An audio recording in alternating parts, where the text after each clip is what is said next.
여러분 안녕하십니까? CJB 아침 뉴스입니다. 충북대학교 병원이 최근 신생아 집중치료센터를 새로 만들었는데요. 그런데 공기로 전파되는 외부 감염을 막는 음압병실에 대한 명확한 규정이 없는 상태에서 공사가 진행됐습니다. 무슨 영문인지 홍우표 기자가 취재했습니다. 이달 초 문을 연 충북대병원 신생아 집중치료센터입니다. 10여억 원을 들여 고성능 헤파 필터, 개별 공조 시스템 등을 갖춰 외부 감염을 막을 수 있는 말 그대로 첨단 의료시설입니다. 그런데 음압병실에 대한 인가를 나중에 받을 수밖에 없는 것으로 드러났습니다. 변경 사항이 발생하면 변경 신고를 하면은 저희가 이제 그거 확인하고 이제 변경 허가를 해주는 거예요. 아직 그런 건 없거든요. 이유는 무엇일까? 보건복지부는 최근 음압병실 설치 운영 기준을 강화했습니다. 1인실 최소 면적이 15제곱미터 이상으로 늘어난 것입니다. 그런데 정작 신생아 음압병실에 대한 기준이 아직 마련되지 않은 상태에서 공사는 진행됐습니다. 현재 신생아 중환자실의 면적 기준은 5제곱미터니까 이 이상이면 될 것이란 추측으로 설계가 된 것입니다. 보건복지부와는 법적 효력이 있는 정식 공문이 아닌 구두 협의했습니다. 공문으로 받은 건 아니지만 그 전에도 그랬고 지금도 그렇고 10제곱미터 이상 저희가 확보를 많이 시켜놓은 상태예요. 그럼 문제가 되지 않을까 싶어가지고 넓혀놓은 거고. 음압병실이 아닌 중환자실 기준으로 일단 공사를 벌인 충북대병원. 아직 명확한 기준을 내놓지 않고 있는 보건복지부. 의료현장의 혼선은 계속되고 있습니다. CJB 뉴스 홍우표입니다.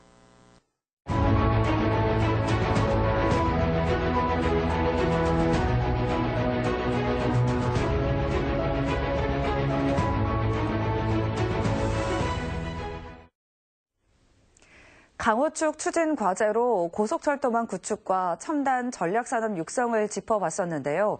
문화관광 분야도 빼놓을 수 없습니다.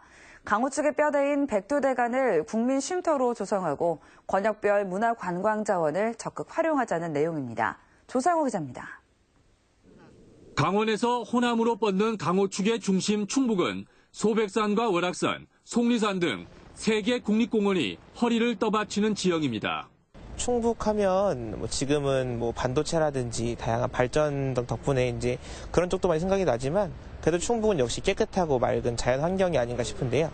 강호축 8개 시도는 백두대간을 중심으로 국민 쉼터를 조성하자는 데 공감대를 이뤘습니다. 한반도 자연생태 트레일과 백두대간 산악 관광벨트를 조성하고 유교 문화권과 섬진강 르네상스 프로젝트를 추진하는 등 권역별 추진 전략이 마련됐습니다. 이를 위해선 접근성이 중요한데 백두대간 연결 도로망 구축이 강호축 개발 계획에 반영됐습니다. 백두대간을 둘러싸는 도로망은 총 886km로 미연결 구간 248km만 구축하면 순환 도로망이 완성된다는 것입니다. 동측 구간은 거의 연결이 완료가 되어 있는 상태고 서측 구간, 주로는 충북 구간이 되겠습니다. 충북 구간은 연결이 안 돼 있는데 그 비율이 28% 정도가 됩니다. 전체. 충북이 강조하는 유교 문화권 조성은 퇴계 이황을 적극 조명한 영남처럼 율곡 선생의 주기론 유산을 충청의 관광 자원으로 적극 개발하자는 것입니다. 우리나라 관광 수지는 17년 연속 적자 행진을 기록하고 지난해 적자 규모는 15조 원에 육박했습니다. 백두대간 관광 자원의 무한한 잠재력이 강호축 담론의 주요 의제로 주목을 받고 있습니다. CJB 뉴스 조상호입니다. 충청북도가 대통령 직속 국가균형발전위원회가 다음 달 실시할 예비타당성 조사 면제 대상 선정에 촉각을 곤두세우고 있습니다. 도는 충북선철도 고속화 사업과 중부고속도로 전 구간 조기 확장, 미래해양과학관 건립, 평택 오송간 복복선안 사업 등 4건을 건의한 상태입니다. 세종시도 세종역 신설에 대한 예비타당성 면제를 신청해 선정 결과에 따라 천안 공주간 호남선 직선화 등 오송역의 위상과 민선 7기 충청북도의 핵심 사업에 막대한 영향을 미칠 것으로 예상됩니다. KTX 오송역 명칭 변경 절차가 사실상 무기한 보류됐습니다. KTX 오송역 명칭 개정 시민위원회는 지난달 KTX 오송역을 청주 오송역으로 개정하기로 결정했지만 세종역 신설 논란이 불거지면서 관련 절차를 잠정 중단했습니다. 청주시도 오송역 명칭 개정에 반대 여론이 있는 만큼 오송 지역 개발에 우선순위를 둘 것으로 알려졌습니다. 몸과 마음의 상처로 학업을 포기했던 아이들이 다시 희망을 품게 하는 학교가 있습니다. 지난해 충북에서 처음으로 문을 연 공립대안학교 은여울 중학교인데요. 닫혔던 마음의 문을 열고 세상을 향한 도전을 시작한 아이들을 이윤영 기자가 만나봤습니다. 학교 로비에 마련된 작은 카페. 긴장된 얼굴의 학생이 능숙하지만 떨리는 손으로 커피를 내립니다. 심사위원은 학생의 손놀림 하나하나를 빠지지 않고 체크합니다. 수업 시간마다 꾸준히 익혀온 실력으로 국제 바리스타 자격증 시험에 도전한 겁니다. 따로 시간을 내가지고 자기가 직접 배워야 되는데 은여울에서는 이렇게 저희가 많은 경험을 할 수 있게 여러 가지 이제 체험을 시켜주니까 그 점에서 이제 너무 고맙죠.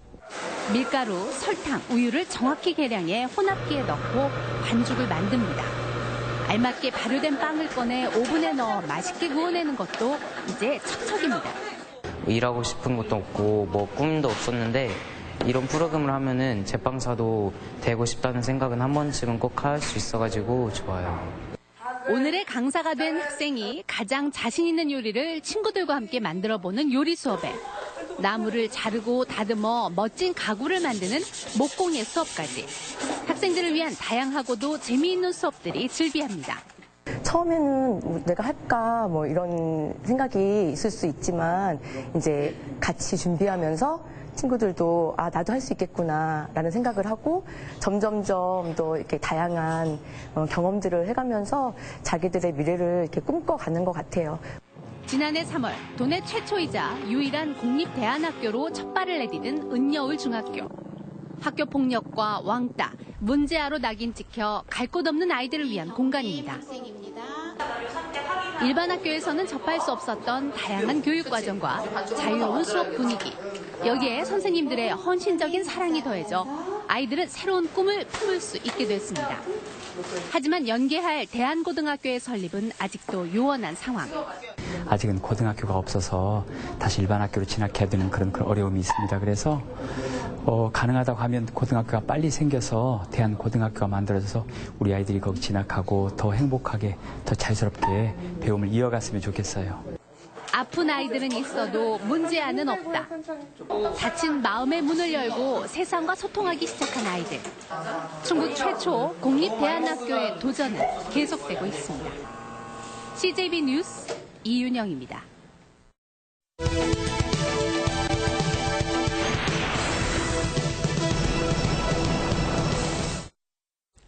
요즘 지방의원들의 의정비 인상을 두고 말들이 많습니다. 충북 시군 의장들은 지방의원 의정비는 공무원 5급 사무관 20호봉 수준으로 올려야 한다고 의견을 모았습니다. 5급 20호봉은 연봉 4,200만 원으로 현재 지방의원 의정비를 고려하면 평균 47% 인상하는 셈입니다. 여론은 들끓고 있습니다. 제 밥그릇부터 챙기냐는 질타가 쏟아졌습니다.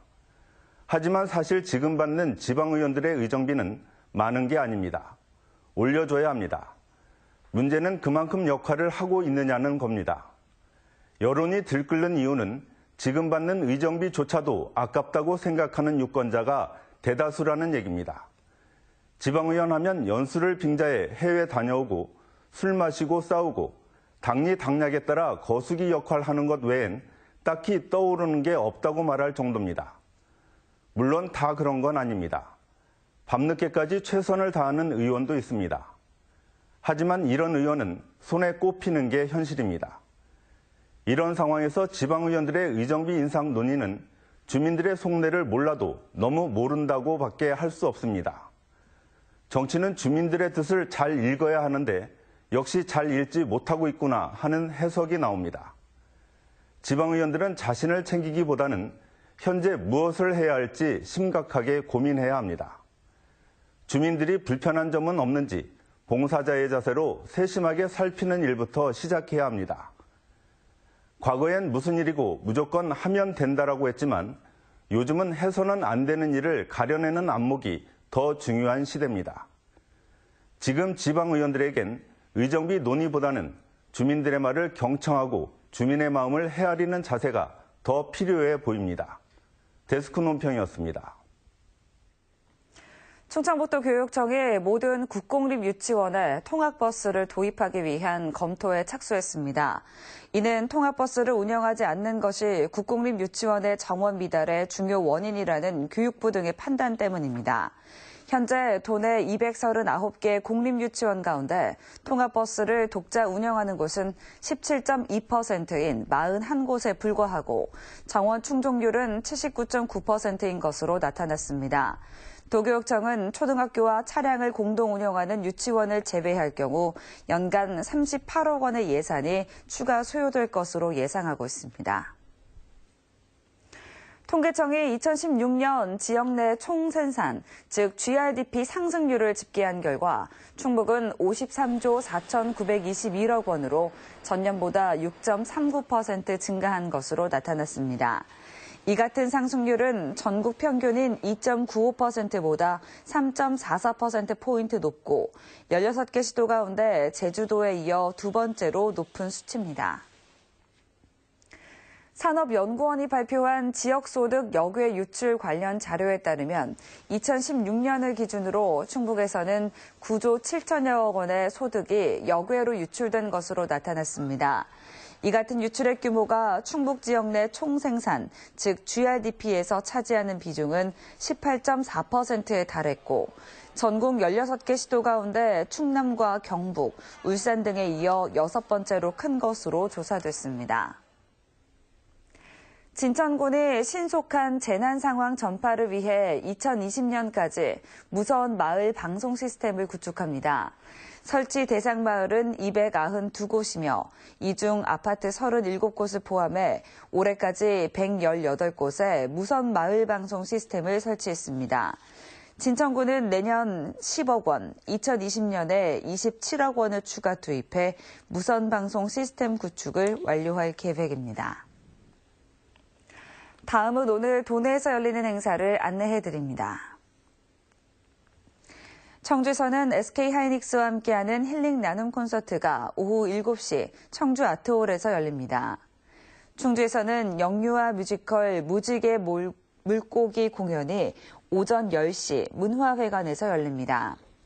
진천에서는 8회 노인자원봉사 대축제가 오전 10시 30분 종합사회복지관에서 있습니다. 끝으로 날씨입니다. 충북지방 오늘 대체로 맑은 가운데 아침까지 짙은 안개가 끼는 곳이 있겠고 낮 동안에도 방무나 연무가 예상됩니다. 아침 현재 기온은 제천 보온 영하 2도, 청주 0도 등 대부분 지역이 영하의 기온을 보이고 있습니다. 낮 최고 기온은 청주 14도, 충주 13도 등 12도에서 14도로 어제보다 높겠습니다. 내일까지 바람 약간 강하게 불겠고 낮과 밤의 기온차가 크게 벌어지겠습니다. 이상으로 CJB 아침 뉴스를 마칩니다. 고맙습니다.